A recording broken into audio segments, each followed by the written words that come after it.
Hello, world. Welcome back to Golf Subpar with Colt Knost and Drew Stoltz. As you can see, you cannot hear, we are in different places, Sleaze. I'm just slightly down the road in a little place called Dubai, covering the Asian Pacific Amateur this week.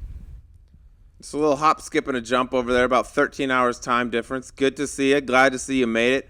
Just a little quick flight over there. How long in total travel from Scottsdale to Dubai? Well, total, if you count my flight from Phoenix to LA and then the layover and everything, it was about 20 hours. So solid. Yeah, pretty You're nice ready. Little day. Nice little way to spend a day. But I tell you what, I flew Emirates from LAX straight into Dubai, 15 hours. Never flown Emirates before. It is incredible. I highly recommend it if you ever have to go anywhere international.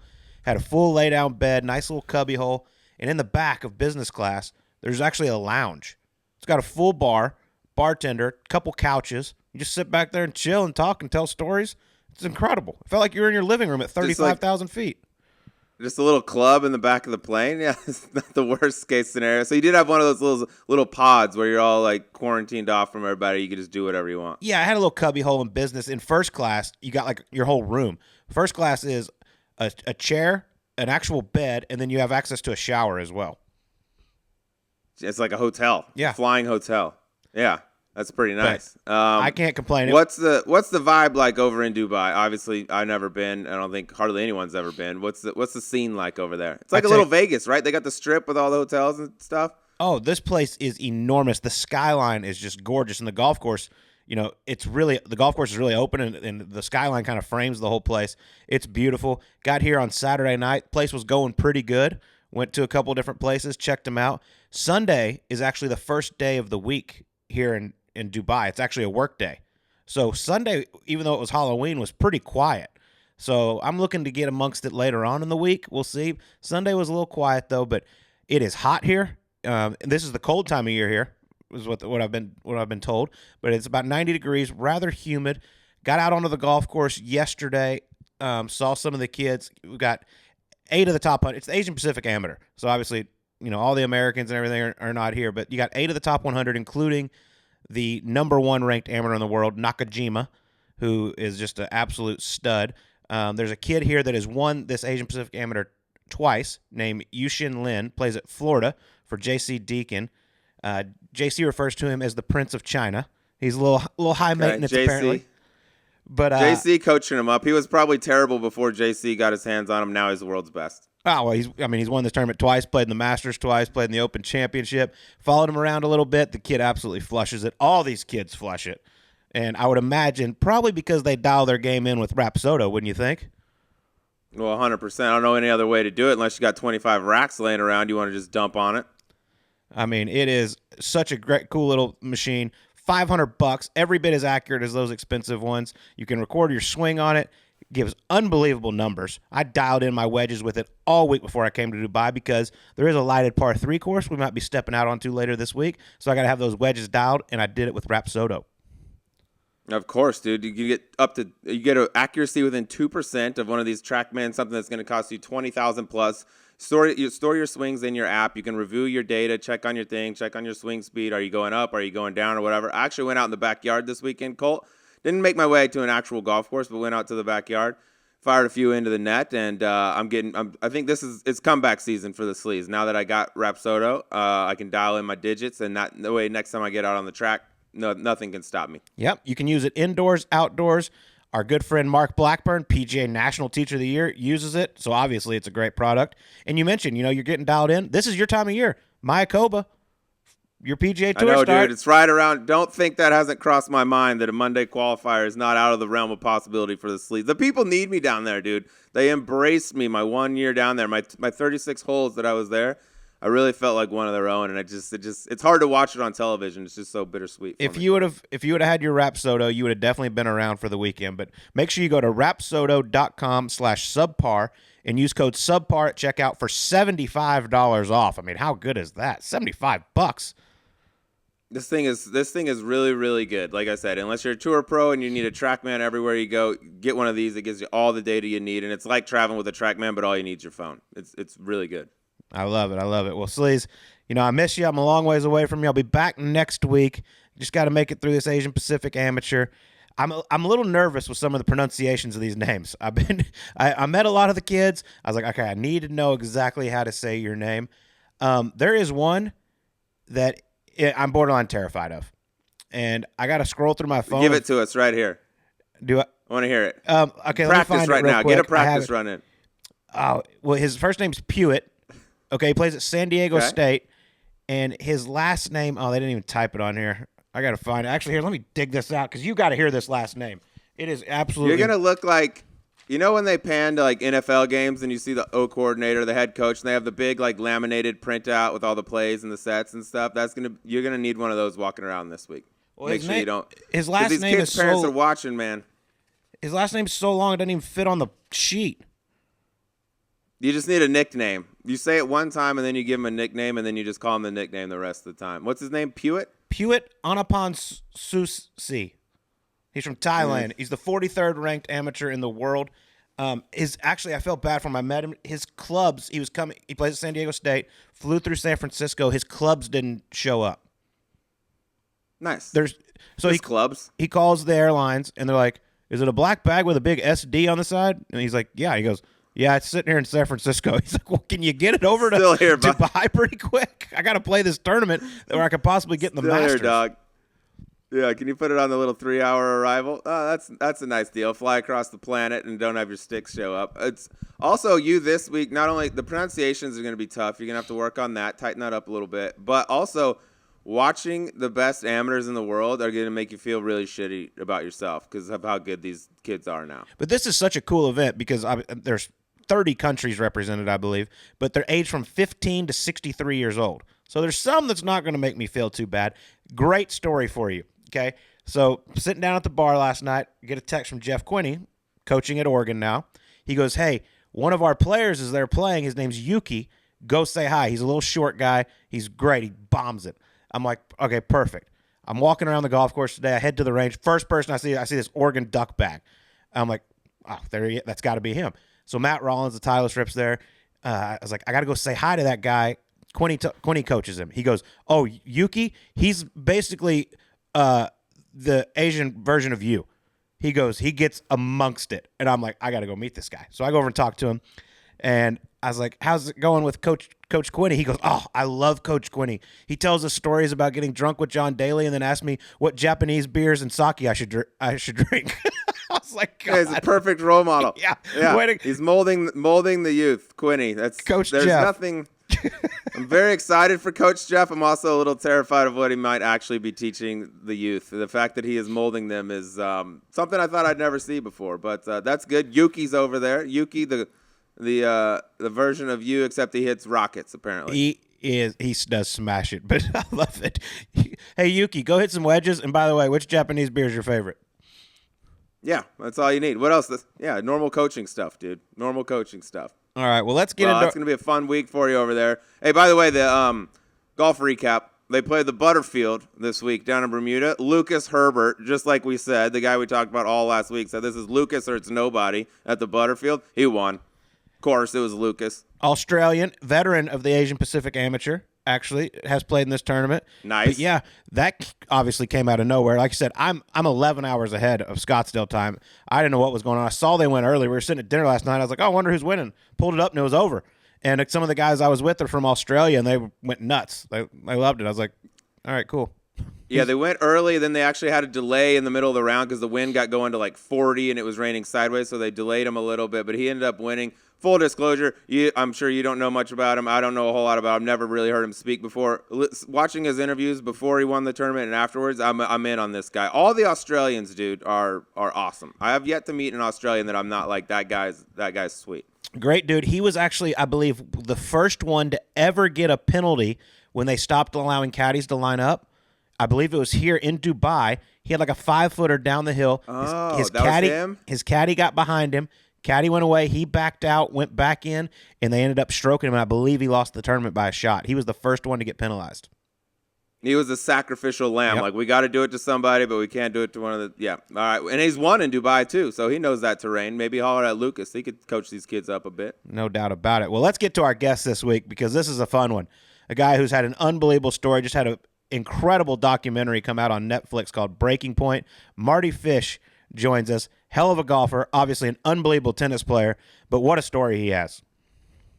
Yeah, dude, that documentary, I didn't know the whole, start from the beginning and how he got to where he got to and then what he went through and then the comeback and all that. It's my favorite. This Untold series of these documentaries that they're doing on Netflix are awesome. This is my favorite one so far. And to talk to him, he actually, Colt, when I was running around Canada playing up there, Marty would pop in, and he wasn't playing like a full season, but he was playing like a decent amount of events up there. And I was like, oh, that's Mardy Fish, the tennis player. And he posted some, he can for go.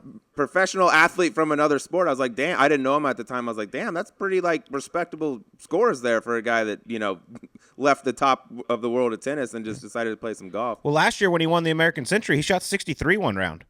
I mean, so he can go. He can legit go, and he was shooting like some low 70s in like some conditions with wind and stuff. It wasn't country club stuff. I was impressed with him at the time. He can obviously go, but his documentary is cool. It's the full spectrum of what it's like to be one of the top guys in the world at your sport. All right, well, let's get to it. Here's Mardy Fish on Golf Subpar.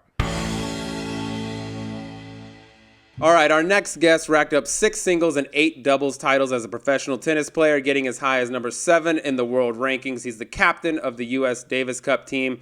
And when he's got a little free time on his hands, he goes to Tahoe or the Diamond Resorts and just smacks celebrities around on the golf course. Mardy Fish, thanks for the time, brother.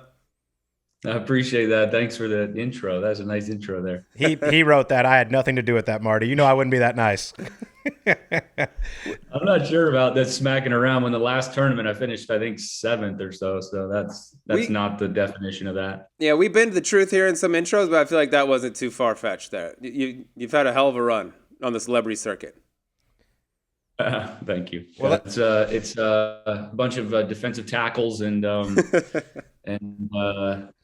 bunch of athletes.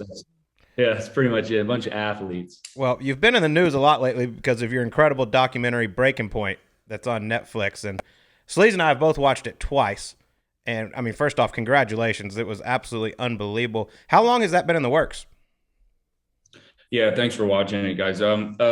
We filmed that in 2018. It was supposed to be a 5-part series. They approached me because of Netflix because they did a partnership with the Players Tribune, which I love. And I wrote a piece there in 2015 on my last tournament that I played, 2015 US Open.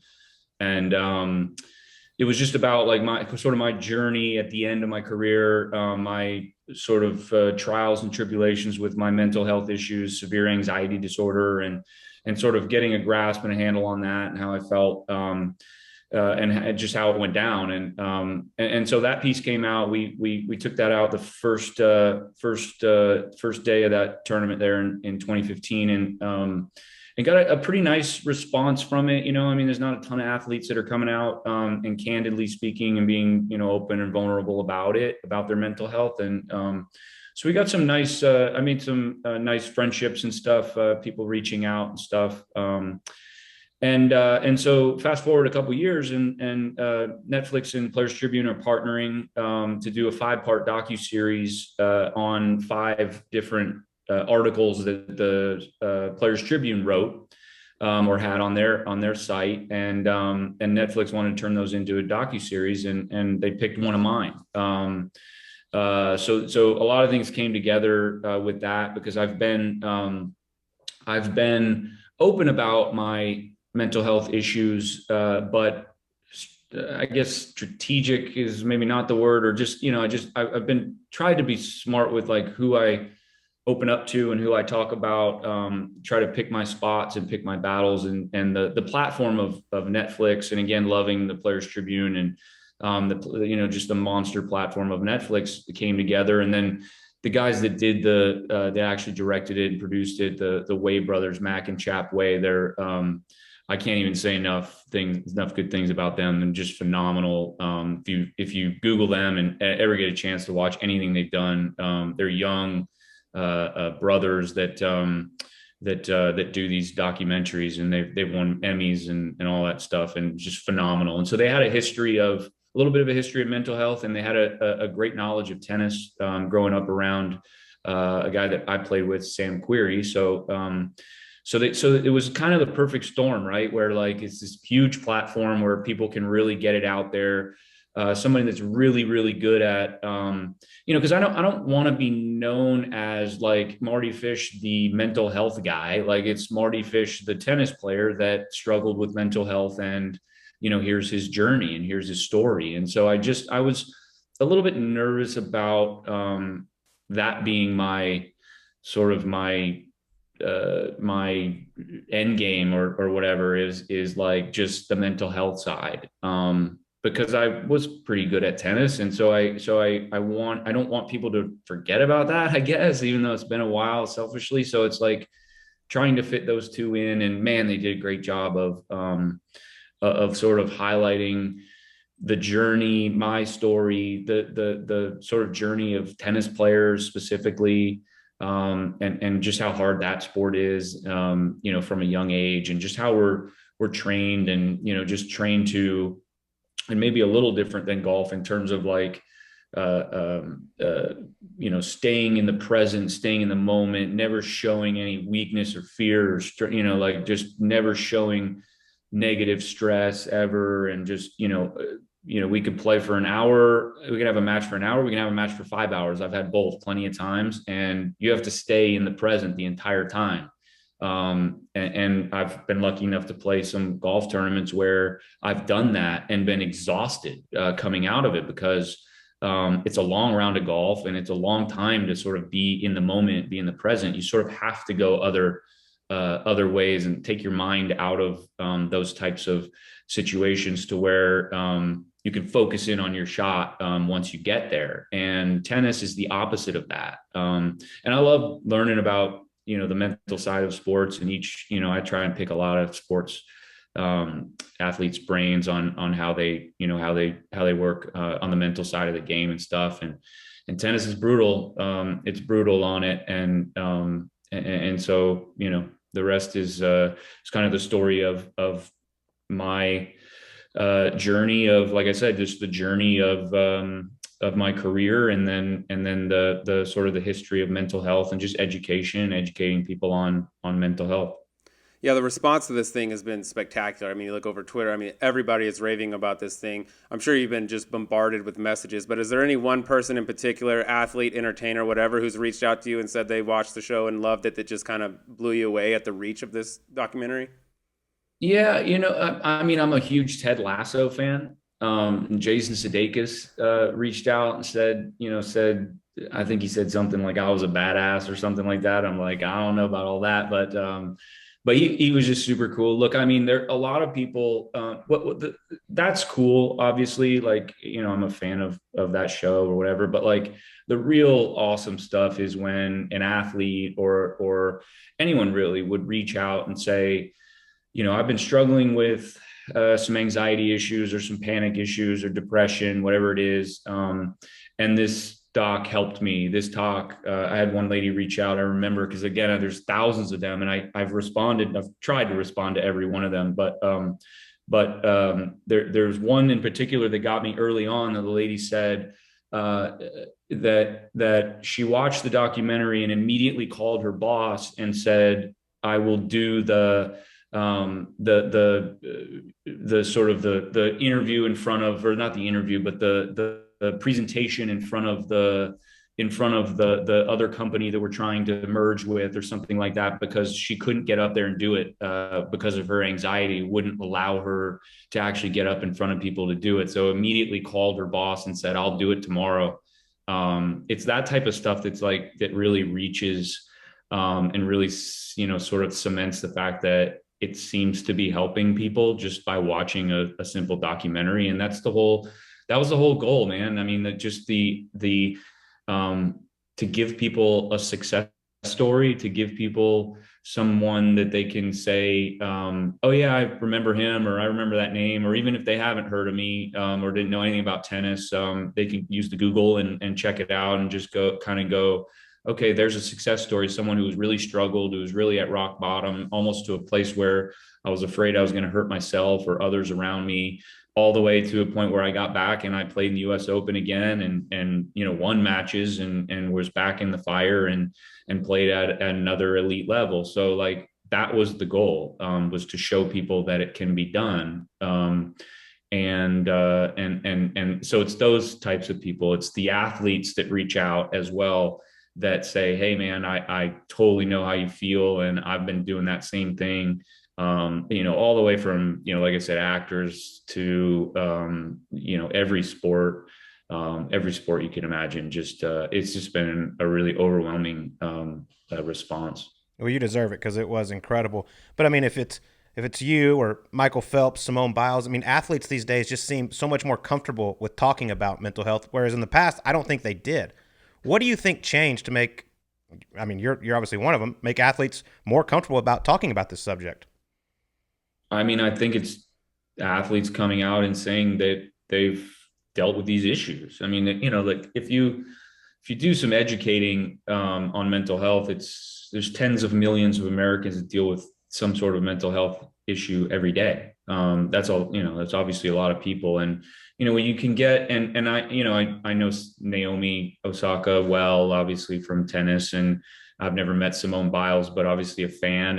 And, I can see those scenarios where they pull out of events like that or can't perform in events like that. And I can see that, similar issue that I had with playing at the US Open in 2012 against Federer, where it's like, this is what I've trained my whole life for. This is what I've sacrificed and changed my lifestyle for, to be in this moment. And you're telling me I can't even step on the court, I mean, or I'm telling myself I can't even step on the court to do this. So it's educating people is really important, about that. I think it was great as well. And I don't mean any disrespect to like female athletes or anything, but there's a lot of males out there. They're just like, oh, they're soft. And she just doesn't want to lose. You think Simone Biles for 5 years training for the Olympics, like just doesn't want to lose. That's why she didn't play. And that's why she didn't compete. Like, so just educating people on, the history of mental health, what it is, what it does to you. Clearly those are people that just haven't, and thankfully they haven't had to deal with any mental health issues. And that's probably a good thing for them, but they just don't understand. They don't understand it. I saw Tyson Fury come out and with his sort of trials and tribulations and issues that he's had in the past. And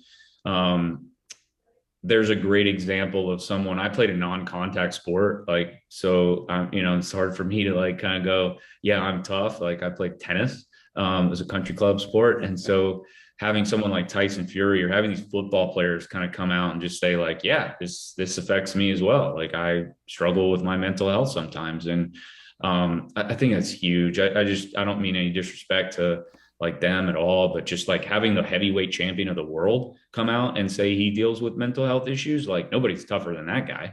So all that stuff's great. It just gives us more comfort to say, to be not okay, to not be okay is actually okay.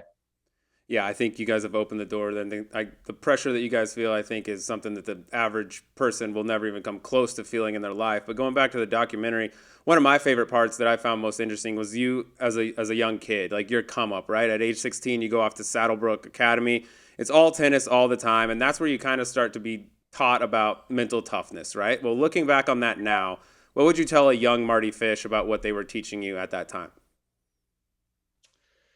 I mean, it's difficult because that's the game. That's the sport. Like that's what it requires. Because it's such an individual game. It's really, if you marathon runner or something like that. I mean, like in the mainstream sports, one of the only sports when you leave the locker room, you're all by yourself. Like, so we don't have anyone to bounce ideas off or tell us it's okay, or like that little voice in our head. So like that is the sport. It is a non-contact gladiator type sport. We're trying to beat the other person to a pulp non-violently. and so it's just a really difficult it's a really difficult game, and it's a really, and there's a lot of different reasons for that. There's the travel. First of all, it's a global game, to where, and I can, you guys talk a lot about golf, obviously, like, and I love golf. So like, there's parallels there for sure, but it's different in terms of like, man, it'd be nice to play in the States every week. Man, it'd be nice to play like 6 tournaments in a row on the West Coast and then 5 tournaments in a row on the East Coast, and like be able to drive to every tournament. Like I started 2012 in Perth, Australia, which is on the other side of Australia, and then Melbourne, and then back home for a week, and then over to Switzerland for Davis Cup, back home for a week, over to Marseille, Dubai, Indian Wells, Miami, and that was before March. So like it's just a really difficult game. It's brought me a ton of joy and unbelievable experiences in my life. So I don't want to like sit here and go like tennis is brutal, don't do it. It also teaches you incredible life skills. It's a great tool for an education people can use in terms of, a college scholarship, high school scholarships, things like that, if you're pretty good but not a professional. It's given me an incredible life. But it's not easy. It's not an easy game. And none of them are, obviously, but I'm a little biased. I think tennis is the toughest sport in the world.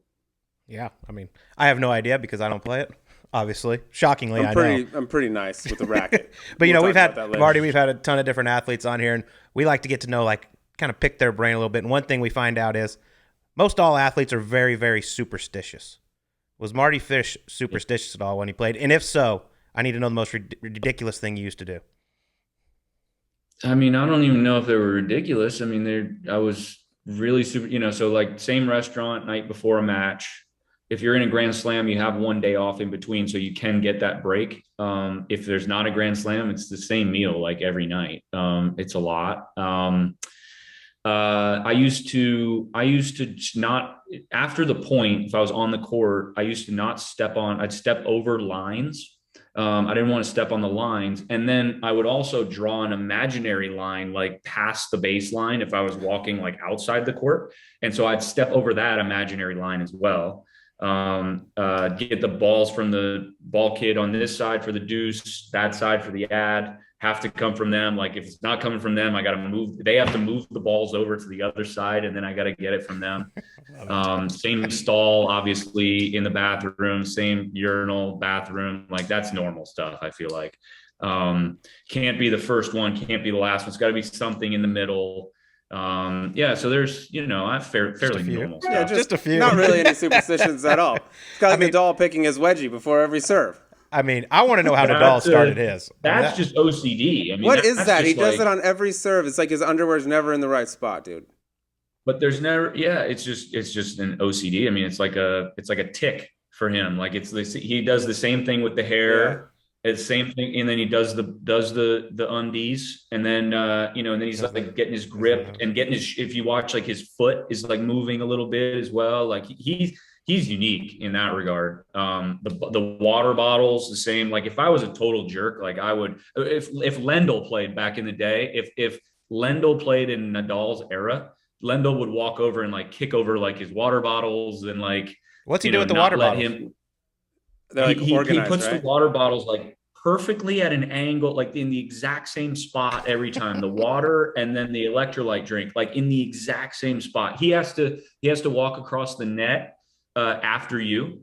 So like he played, I'll give you an example. He played Robin Soderling. One of the matches he's lost 3 times at the French Open. One of the matches that he lost to Robin Soderling in the 4th round in 2009 when Roger won the French Open, the only time he won. Soderling wouldn't go first. He would just wait at his chair until Nadal got up, and it freaked him out. He couldn't do anything about it. Like Nadal he's very nice. Like he's a really nice dude as well. And so like he's also half doing it to be polite and half like, he's OCD. And so he would just wait for you to walk across, and he just call your bluff kind of. And this Soderling dude was just like, nope, I'm not going. I love it. And it messed him up, dude. It really did. It really did mess him up. So like, there's things that those guys are everyone's really unique in that way. But yeah, I had superstitions. Like I think that's fairly normal, right? Like, stalls and restaurants and imaginary lines. Yeah, that's like, that's 101 level stuff. But Nadal has to be a guy that has to flip the light switch 3 times before he leaves his hotel room. Like he's got so much stuff going on. Yeah, there's a lot going on. Yeah, I feel bad for him. There's a lot going on up there. He's doing okay. Don't feel too bad for him. Who is your guy growing up? Like obviously for us in golf, Tiger Woods was our guy. Who is your guy?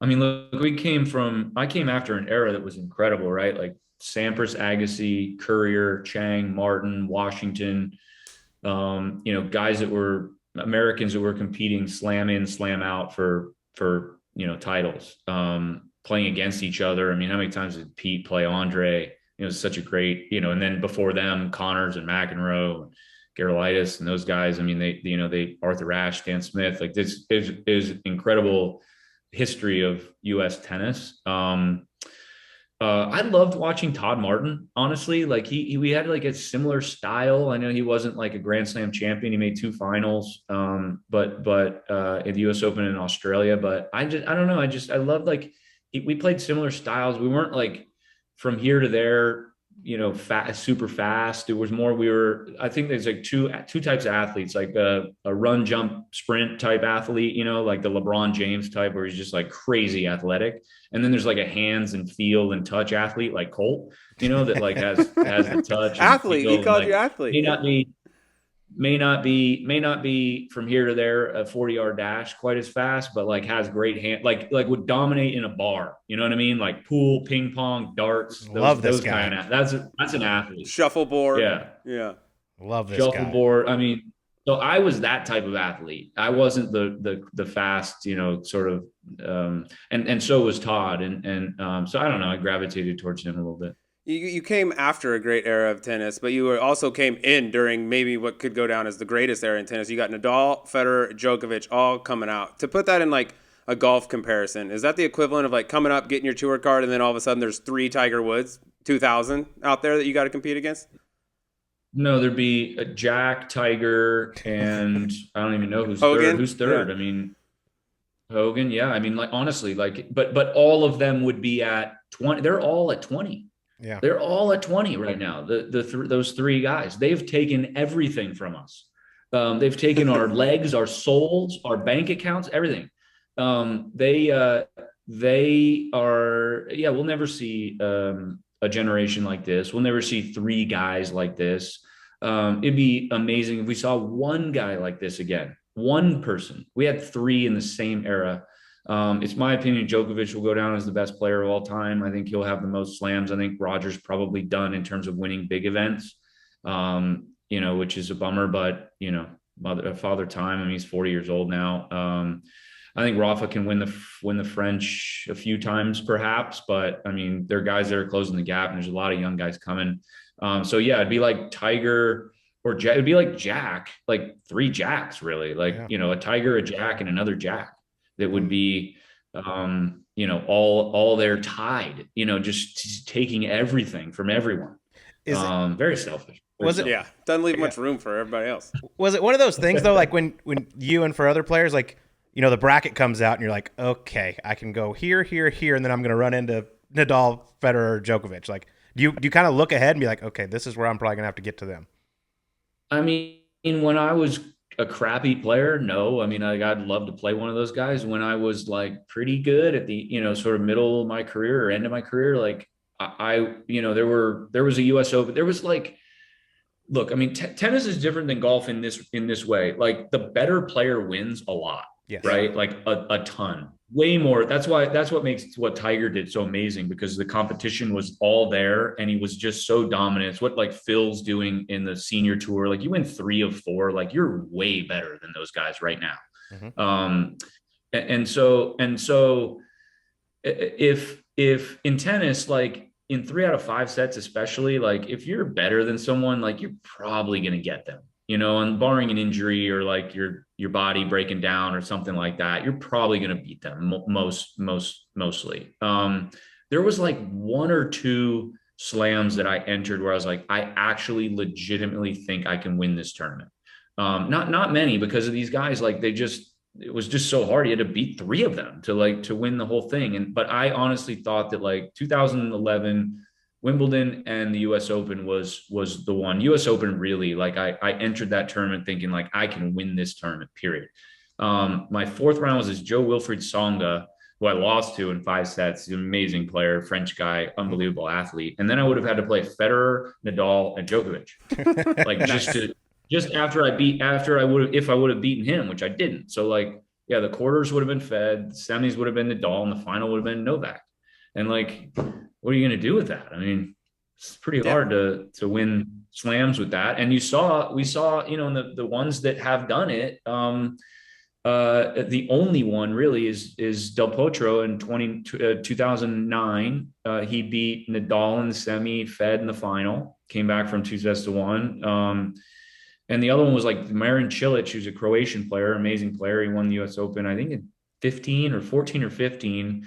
But he had help on the other side. Nishikori beat Nadal on the other side, or Djokovic on the other side. So he only had to beat one of those guys, and that's super rare. And now you're seeing these guys win big events, you know, without having to play any of them. So it's a different time. I mean, these guys are closing in on finishing their careers, and it's a new, you know, kind of a new era, just like in golf without Tiger. You know, like who's it going to be? Who's going to be next? And there's a lot of youngsters out there that are really good. It's crazy. 60 slams between the three guys. Yeah, there's just no, and it's like you said, like 3 out of 5 sets. It's just like they're gonna grind you down. But you said Joker, in your opinion, will go down as the greatest. You got to play against all three, kind of more or less in their prime. Who did you fear? Isn't the right word. Who did you dread playing the most, or feel most helpless against out of those three? Fear is probably the right Fear word. is the right word. I never beat Novak in singles.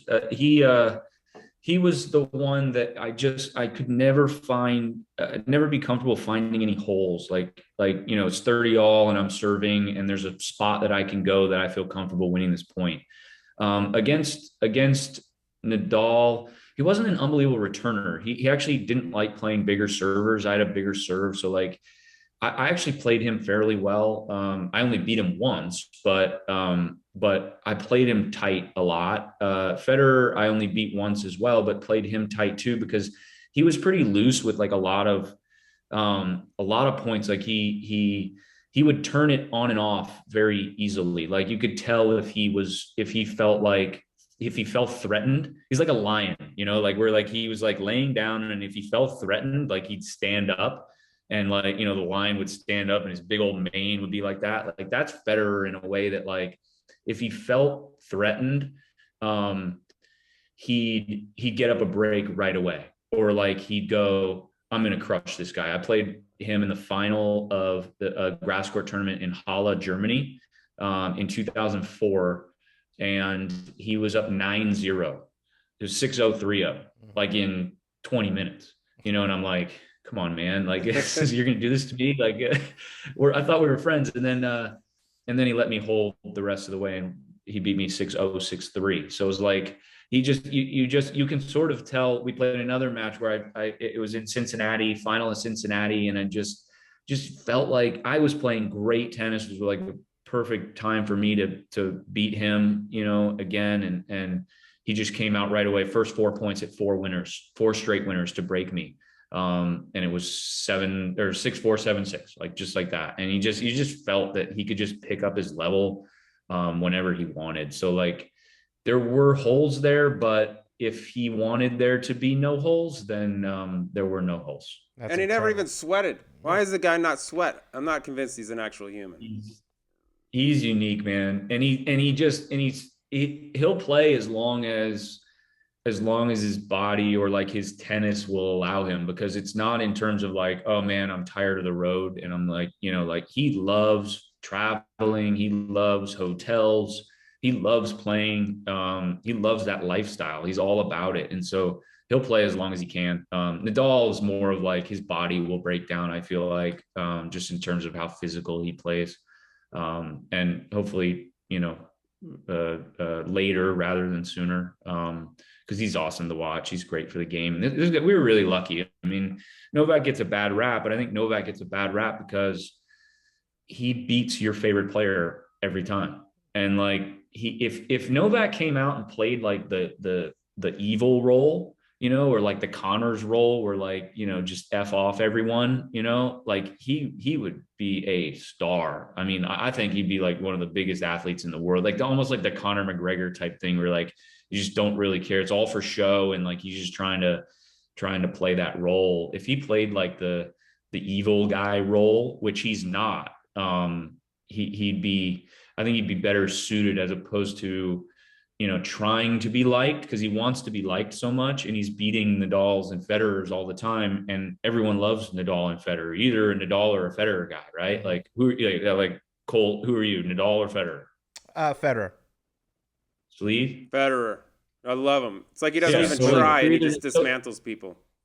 It's like a surgeon. yeah, so like when Novak plays them, and like you hate Novak because he beats Roger all the time now, and like it's annoying, and like people don't like that. So that Novak gets a bad rap in that regard. I think he's a nice kid, and he's been great for the games. Obviously, obviously an all-time great. Yeah, I mean, what an era to be involved in. But I mean, you had an unbelievable tennis career. You're also a hell of a golfer, and we do have to talk a little golf on here. I was just pulling up your handicap, and you're currently got a little plus 2.8 index. Hello. At the prestigious Bel Air Country Club out there in LA. For the record, I'm a plus 2 index right now, so give me some candy. Give me some candy, Mardy. Give me some candy, Mardy. Long par 4, you'll get one. But let's talk a little bit about your game. I mean, Bel Air, a lot of good players out there, a lot of celebrities. Who are some of your normal games out there at Bel Air? I probably play once a month, maybe once every 2 months or so. So like I don't play nearly as much. The only times I really play, honestly, are around those celebrity events, just to try and practice up a little bit. So I don't play nearly as much as I want or can. Golf takes too long. First of all, I think golf should be 12 holes. I think it should be 6 and 6. If you want to play an extra 6, it's already there, 18 holes. You can play the third 6, but 6 and 6, you're in and out in 3 hours, whether you walk, ride, whatever. So I think it's a problem, is like golf takes too long. I don't have the 5.5 hours of getting there before, playing, staying after for a minute, and then like going home. I have 2 young kids at home, so like I don't have that time. My real games, yeah, I mean, look, I get ready for those things with Wagner. Mm-hmm. He crushes me every single time we're out at Bel Air. Like I'm probably down thousands of dollars every like we'll probably play for a week, and we'll play like 3 or 4 times in that 1 week. I'll be down $5,000 to him easily every time, and then we'll go to the tournament and he'll finish 6th or 7th, and I'll finish, 1st or 2nd, whatever. But I love playing against Jack, because he's an actor, I know, but like he's competitive as hell. Like he's an athlete. Like he's in great shape still. He's an awesome dude. I love Jack, but like he's just fun to play with. He'll gamble for anything. I'm the kind of golfer that like I have a really hard time just going out and just swinging the club and like playing a round of golf. Like it's kind of boring to me, to be honest. Like, so I need either 3 other really good friends that like I've been looking forward to for a while or want to hang out with, or it needs to be a big money game, because like otherwise I can't, like it doesn't do anything for me. I like that. So I don't yeah, I sort of lean on like not playing as much, unfortunately, because like I need the action. Well, but you're in a good place for big money games. You're at the right spot. Plenty of action, yeah. What's your lowest around Bel Air? Actually, I played on last Thursday for a charity thing, or somebody auctioned bought a charity, to play 18 holes with me, and what a charity. I shot 64 wow. At Bel Air. Yeah, that was the first time I played in a couple months, I think. But like number 1 at Bel Air is short, because we're redoing the clubhouse now. So like number 1's like driver wedge, but it's a par 5. But if I make a 4, I'm counting it a birdie. You better believe it. Of course. Yeah. So, yeah, that nice little small clubhouse you are building out there at Bel Air. It's quaint. It's going to be a quaint, will that cozy be finished, vibe. Be finished in about 2030? Yeah, the good news is they have like 4 suites for you, Colt. So you can get sideways, and then you can just sleep there. That's charge it to me. Perfect. Sounds incredible. Yeah, there's no other way to actually charge it to someone else. Charge it to Verlander or something, Yeah, Verlander's really rich. He's overpaid. He'll probably have his own. Oh, he's too rich. He's way too You rich. only play once or maybe once every 2 months, and you can still go out and shoot 64. You're one of those guys. You don't need practice. You can just kind of show up and put the club on the ball. I don't even like hit balls. I don't even hit balls either. And I'm not saying it like I'm trying to be cocky. That's just like the way it, like I've grown up playing golf, tennis, and baseball my whole life. And it's the backhand for tennis, it's the lefty swing for golf, and it's the lefty swing for baseball. And like They invited me out to Dodger Stadium a few years ago, and I hit 7 home runs. I'm not very strong at all, but like I don't know why. It's just like the swing or something. Like, so I don't know, dude. Like it's just that lefty like swing, the backhand, the golf swing or whatever, has come so natural. And I know exactly. I've never taken a lesson. I know exactly what my ball like will do. Colt seen me play, or I played with him where he doesn't miss the middle of the fairway, but like I had played this little banana, and I can slice the hell out of it if you need me to. And my miss is way left, and I never hit it right. And knock on wood, and I don't putt it very well.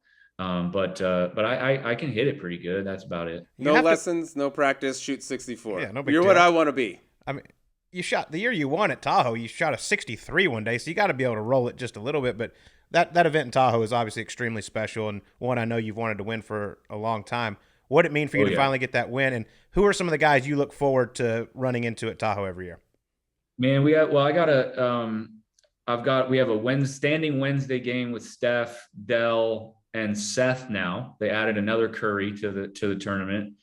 So we have that like standing 12:05 tee time on Wednesday. Canelo is now one of the guys that is in that group too. I've become real good friends with him. That's the thing about those events. It's like there's guys at my paths. I would never cross paths with Canelo Alvarez ever. Like where would I? I'm a fan of his. I love combat sports, and I'm a huge fan of Canelo Alvarez, pound for pound, the best boxer in the world, right?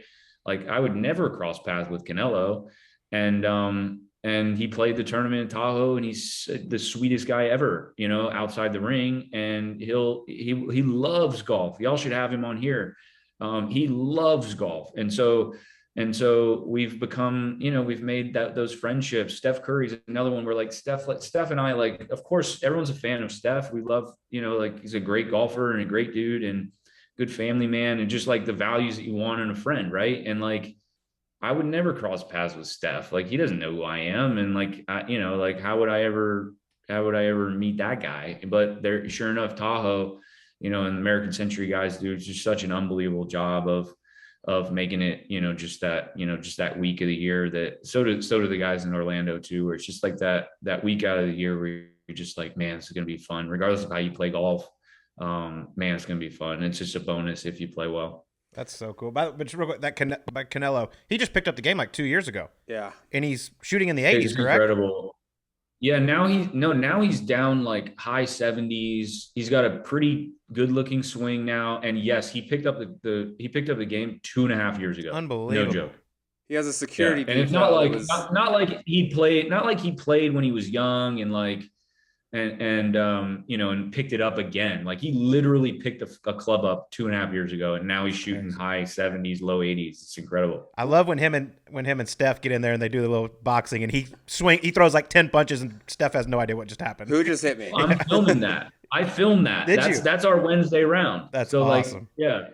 So and his security detail is like one of the Beatles. I mean, I saw him walking around. I was like, I wanted to go over, like, just see him, and I was like, I might get punched in the face just trying to get near the guy. But you mentioned he's only played for 2.5 years. Dude, you're a 2.8, and you were pretty much all tennis growing up. When did you first start playing?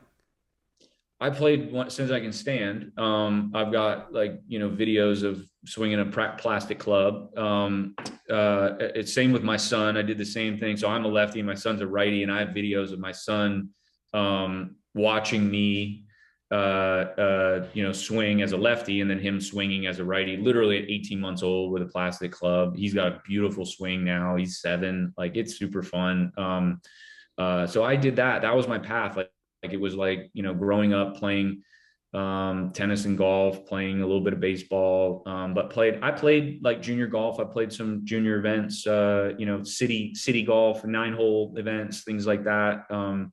Never excelled anywhere close to tennis though, so chose the right one, I think. But yeah, there's that part of you that's like, man, what if I chose golf? I'd still be playing if I did just as good in tennis. But it's nice to be retired too. Yeah, just enjoy it. Golf's much more fun when you're retired. I've started to realize as of late. But Marty, this has been so much fun. We got to get to the emergency 9 real quick, and then we'll let you get out of here. These are 9 fun questions about Mardy Fish. All right, we asked this to everyone. You can trade lives with anyone for a day, dead or alive. Who's it going to be? Wow. Does everyone take like 30 seconds for that? It could be Djokovic. You could go back and lose to yourself. That'd be nice. God, Mardy Fish has beat the shit out of me. That guy's good. No kidding. Yeah, make him look really good. Wow, he's No, the it'd best. have to be like a president or something. Just to see like the daily life of like a president of the United States. I won't pick one because like we're so divided That's a that good like point. you know, Yeah. oh Yeah, which wow, one? he's a blue guy or a red guy. Yeah, I'll be a But yeah, president. it'd be cool Perfect. to be. Yeah. I like that. Just to have those nuke codes, the power has just got to be intoxicating. Right, like just to kind of like be in the sit room, you know, they call it the sit room, and just like, or where do we go when go in the bunker or something? I don't know. There's just so much. Air Force One, I'd just be flying around Air Force One everywhere.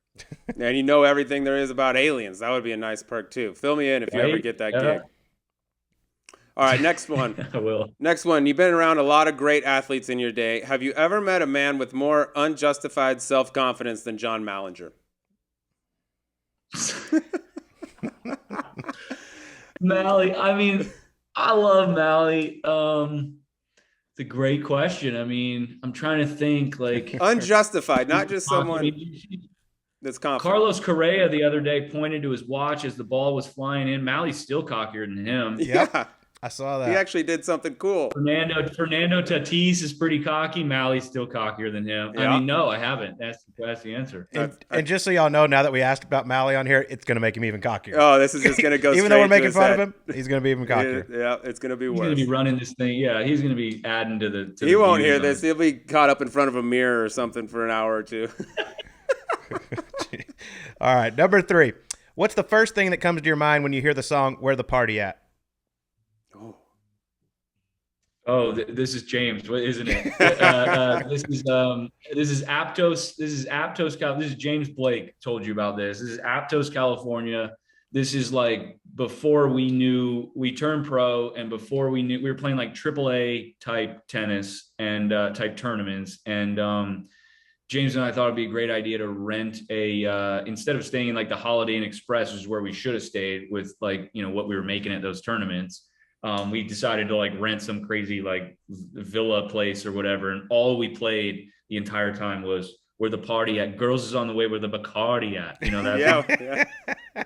And man, we played that a lot. I love it. That's great. That was an anthem, dude. That was an anthem back in the day. They don't make them like that anymore.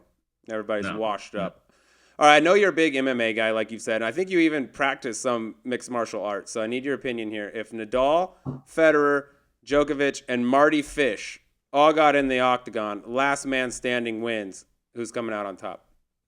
I mean, I'm coming out just because I know what I'm doing. I mean, I'm going to submit. Let's see. I'm going to submit Roger with an anaconda. I'm going to. Djokovic is super. I'm going to have to knock out Novak because he's super flexible. Can't get his arms or anything. Yeah, and I'm going to take Rafa's neck when he's not looking. Guillotine. When he's messing with his water bottles. Yeah. Perfect. Would Federer even fight? He seems too nice. He's just like, you know what? Just. No, he's too nice. Yeah, Roger would be the ref. There'd only be 2 guys. Okay, fair. All right. Well, coming up soon, we have the Vikings and the Cowboys. You're a diehard Vikings fan. I'm a diehard Cowboy fan. I need to know right now what's our bet for the game. Y'all, I don't know if y'all can handle this, even though we have had Adam Thielen as a guest here on our show. Thielen with 5 tubs. Yeah. Let's see. I just did with Steph. I did loser has to wear opposing team's jersey and post it on Twitter. So you'll be seeing him in an AT-19 jersey pretty soon. We could do that. I'll do that same thing with you. That's perfect. Yeah. Yeah. So we'll do. I'll send you a Thielen jersey, or I'll have him send you a Thielen jersey. I'll do it right now because we'll probably win anyways. And then you can wear it. You can wear it that night and post it. After Trayvon Diggs shuts Thielen down, I'll send you a Diggs jersey, number 7. Once he wakes up, he'll be. All right, that guy's playing good. That'll be a great game. Al Michaels on the call, Sunday Night Football. Al Michaels, Bel Air member, great dude. And arguably the greatest broadcaster of all time, and probably not arguably the worst golfer at Bel Air. Oh my Not God. arguable. I played with him one day. Not Oh boy. arguable. We showed up on 10 the one day we went down there. It was him and Nance, and he was hitting on 10, the par 3, and I don't think it cleared the. No, there's no I don't chance. think he was. I think he was re-teeing on the par 3. Yeah, 10's a driver, all of a driver for him to get over the ravine that's 75 yards. Yeah, it was definitely lumber. It just didn't quite have the distance. All right. I need to know. I read that you and Andy Roddick were on the same basketball team at one point. Is that correct? All right, perfect. All right, game to 1. You guys competed in everything growing up. Game to 11, 1-on-1, winner, final score. Oh, what are we playing to? 11? 11. I know where this is going. 11-3 because he boxes out a couple rebounds, puts a couple rebounds back. He's got a huge ass, so he bumps. He'll push you in. Like he's a big boy. Like he rode the pine for us in high school, and when we needed energy, when we needed defense and and rebounding, Andy, come on, and he'd be looking somewhere else, and then, oh, me, okay, and he'd run in, get some rebounds. Just Andy, just don't shoot. Whatever you do, just pass it to the shooters on the team, and you'll be fine. And so that's what he did. He was effort, energy, rebounding, and defense. He's the 5 fouls guy. We're going to need you to use all 5 of those and make them count. Yeah, every team needs one of those guys. I love that. All right, number 7. Halloween is a fun holiday for children and adults. I need to know what your favorite Halloween costume you ever wore was. Interesting. Not great at Halloween. We do a family theme thing. Well, maybe when you went to Florida State. I feel like you have maybe one when you in went to mind, Florida Colt. State and see Jake Owen sometime. Oh, okay, yeah. Okay, so you're thinking about the kissing booth. I was a kissing booth. Wow, that's genius. Yeah. And so the thing went over my head, and it had like a drape and everything. And so I'd open it said 25 cents for kisses on above it, and I'd open it up. Boom, there's my face, 25 cents. Genius. Did it work? Of course it worked. You get any bites? Of course. This is Florida State. We're talking about Florida State. He was probably rocking the man bun back then, getting too. paid? Killed it. Oh, yeah, Had the bun. ponytail. I mean, very versatile. That's creative. I like that. That bun was irresistible. All right, next one. Couple of your competitors here. I need to know which one takes the cake. Who likes to flaunt their biceps more, Rafa Nadal or Mark Mulder? I mean, I haven't seen Mark play in sleeveless shirt. A sleeveless shirt. That's if it was allowed, he would 100%. Okay, yeah. I mean, those shirts are tight. They're not. They're not tight, big, and the sleeves are short. And the sleeves are short. I mean, Mark's are bigger than Rafa's. Rafa's maybe more defined. I'll go with Rafa actually in an upset. All right. That left bicep of his. God. It's about 2x the right. Mulder is bench pressing as we speak. The second he hears about this. Oh, he does. There's no way he's not doing 4 sets of curls before he walks to the range in Tahoe. I guarantee he travels with dumbbells. He just needs to be able to pick up the cranberry OJ and vodka and just go like that. That's all he needs to do now. He's got to have that. We call it birdie juice. He's got to have that birdie juice before he tees off. He's got it. All right, last one. Think back to all the great sporting events you've been to. I need to know what the greatest upset in sports you ever witnessed in person. Think deep and hard about this one. This is a trick question. Maybe. I just want to hear your answer, and then I'll tell you the answer. I want to hear your answer, then we'll tell you the right answer. Yeah. Now I'm thinking like, what was it, Pros and Joes, and you guys beat us in Pros and Joes or something like that? Is that it? It might have been when I had a little foot race up the stairs with one fellow tennis player, James Blake, at the Travis Matthew event. Oh, that's right. I remember that. Oh. That was at the Travis Matthew event, right? Mm-hmm. Yep. When we raced, he spotted me like 5 steps going up the stairs. Everybody circled around, and he fell on the first step, and I ended up beating him to the top. And he still to this day, he's like, we're doing it again. I'm like, no, we're not. I'm 1-0. I'm undefeated against James Blake. You tennis people are supposed to be athletes. I don't see why. I don't see why you need to do it, and I don't see why that was an upset. To be honest with you, right? Yeah, Vegas had that at even money, by the way. Yeah, Vegas, that was minus 130 Blake. Plus 110. It's no big deal. It was nothing. Nothing. Well, Marty, we can't thank you enough. Congrats on the documentary. If people haven't seen it, you got to go watch it. Untold, Breaking Point with Mardy Fish. Marty, thank you so much, my man. All right, well, that was Mardy Fish joining us on Golf Subpar. Sleaze, what a stud. How about that little annual game up in Tahoe at the American Century? Just gets to play with the Currys. and also Canelo Alvarez, who is just becoming an unbelievable golfer for just starting 2 years ago. Yeah, I actually watched Canelo a little bit when I was up there this year. I was completely impressed with his golf game because I was like, I knew the guy hadn't been playing very long at all. And then B, the amount of people that he has around him, dude, I was like, this guy is not going to be messed with. By the way, he's probably the last guy up there that needs security. If anyone runs up to him, he can hit him 7 times before they even know that they got hit yet. But yeah, dude, this man, Mardy's golf game is legitimately very good. My favorite part about him talking about his golf game was the fact that he's like, yeah, I get out whenever I get out, and I don't really practice or hit balls or whatever, but, I'm a +2, +2.8, +3, whatever. Like, he doesn't practice or do anything. He's just one of those guys, the hand-eye is that good that he doesn't need a whole lot of it. That's what I like to see out of my golfers. Yeah, plays out at Bel Air. I mean, just an unbelievable place. We've had so much fun there. They get amongst it around Bel Air. But they get it. You mentioned his tennis career where he got to number 7 in the world, but him talking about, Nadal, Federer, Djokovic, just unbelievable. Like, those guys are just on another planet, and you love hearing it from a guy who was, one of the best in the world at one time. Dude, I could have talked about those 3 guys and him playing them for a long, long time. I think that one of the few guys in the world you can talk to one-on-one that's actually got experience against all 3 of those guys. And it also gives you an appreciation with a guy like Mardy, who got to number 7 in the world. I mean, this guy was elite level, tennis player, saying like, yeah, the fact that those 3 guys all came in the same era would be like 3 Tigers or Jack, Tiger, Hogan, name it, whoever it was. Like, we just happened to run into the best era of golf of tennis in the history of tennis, and it just wipes out anybody else's chance of winning anything. It's just kind of a shitty break when those 3 guys come in, but you also got to experience the best tennis ever played, basically. Yeah, and even though he was at the top of the world, obviously it doesn't come with struggles. I mean, he's very open about his, battles with mental health.